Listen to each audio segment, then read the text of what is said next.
Hey, it's me, MLB. Here is chapter 107 of Touched. This one is titled A Sweet Hero. Well, she said as she opened her eyes and looked at Hyoko, you have a very powerful quirk, and it's all thanks to Mummy. Me? You asked with surprise. From my quirk? Yes, Insight said as she let go of Hyoko's hand and stood up. Come and have a seat and I'll explain it to you. You and Hawks, with Hyoko on your lap, took a seat at her desk and she began outlining his quirk and how it related to you both. I pulled up your and Hawks' quirk sheets for reference before you came here, she said with a smile as she sat at the desk. You have the purest quirk line, Yin. That's why more of your quirk has shone through in Hyoko. Oh, okay, you said, but I can translate only words to emotions through touch. Hyoko seems to be a little bit more like telepathy, you commented. Yes, that's correct, Insight said. Hawks, your quirk, Fierce Wings, allows you to deploy feathers, yes? Yep, he replied with a smile. Well, it appears that Hyoko has obtained that ability from your quirk, she commented. And Hawks, are you able to pick up vibrations with your quirk and translate it to words in your mind? I am, yes, Hawks replied curiously. Well, that's where Hyoko also gets the ability of words feather communication, she confirmed. Then she continued. Can you control your feathers with your mind? She asked Hawks further. Yes, I can, he confirmed with a nod. Well, there you have it, she said with a smile. Hyoko is, basically, an extremely well put together upgrade of the two of your quirks.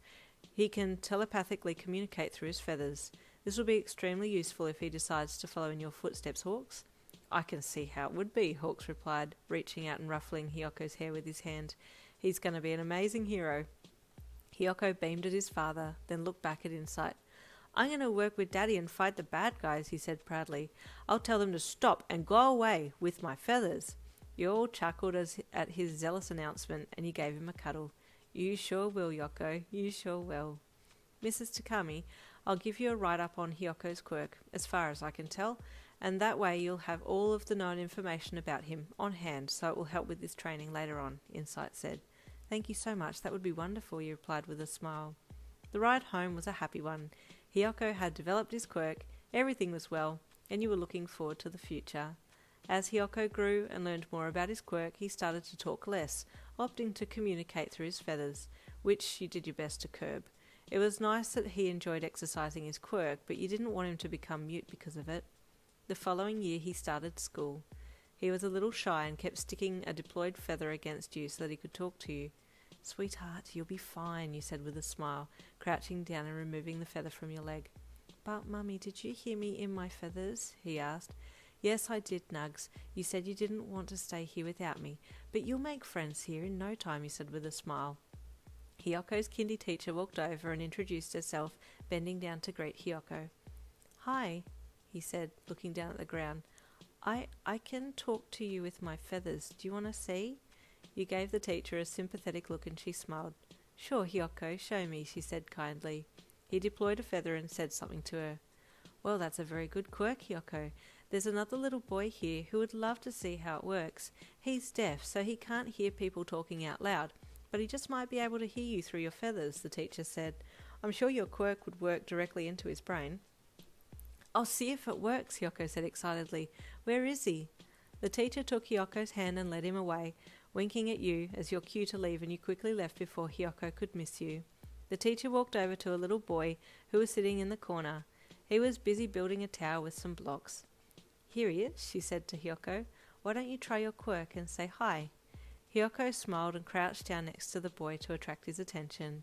The little boy looked up curiously at Hyoko, and the winged one smiled. He returned Hyoko's smile shyly and was about to go back to playing when Hyoko deployed a feather and directed it to the boy's arm. The young boy looked at the feather against his arm curiously, then his eyes shot up and met Hyoko's, who giggled with excitement. I think he heard me, Hyoko chuckled, looking up at the teacher brightly. The little boy grabbed Hyoko's hand and made a small noise, so Hyoko spoke to him again through his feathers. The little deaf boy's eyes welled with tears, and he smiled with joy at being able to hear someone's voice. The rest of the day, those two played together, with Hyoko leaving a feather permanently on the boy's shoulder or arm so he could communicate freely with him. That afternoon you eagerly awaited your boy at the school gates. It had been a very quiet day at home without little Hyoko around, and you'd felt quite lonely. You heard the bell ring and Hyoko came out, walking happily beside a boy who you assumed had been the same one that the teacher had talked about in the morning. Oh, he's made a friend, you thought happily. As you greeted your boy, the teacher called out to you. Mrs. Takami, do you have a moment? She asked. Sure, you replied, a little suspicious as to why she needed to talk to you.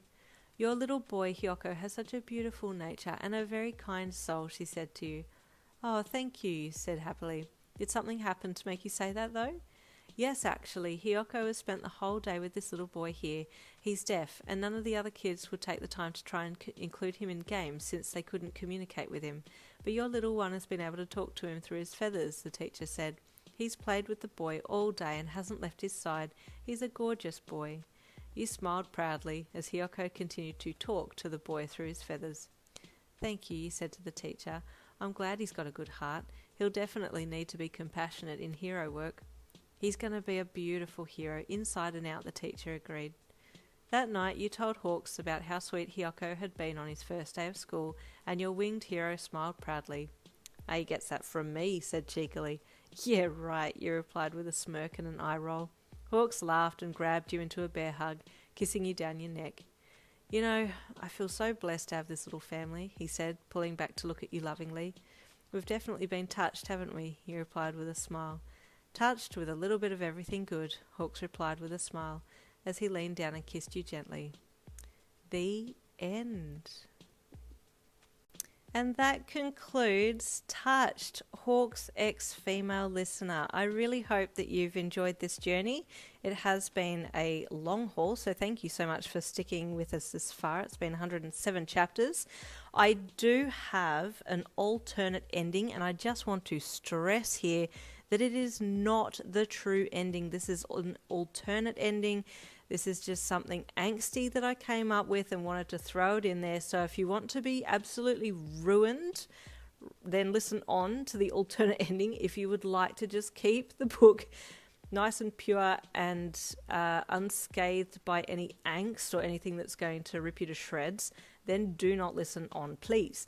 But yes, if you do like a little bit of angst, like something a little bit dark, a little bit of plot twist, then by all means listen on, and I'll see you in the alternate ending.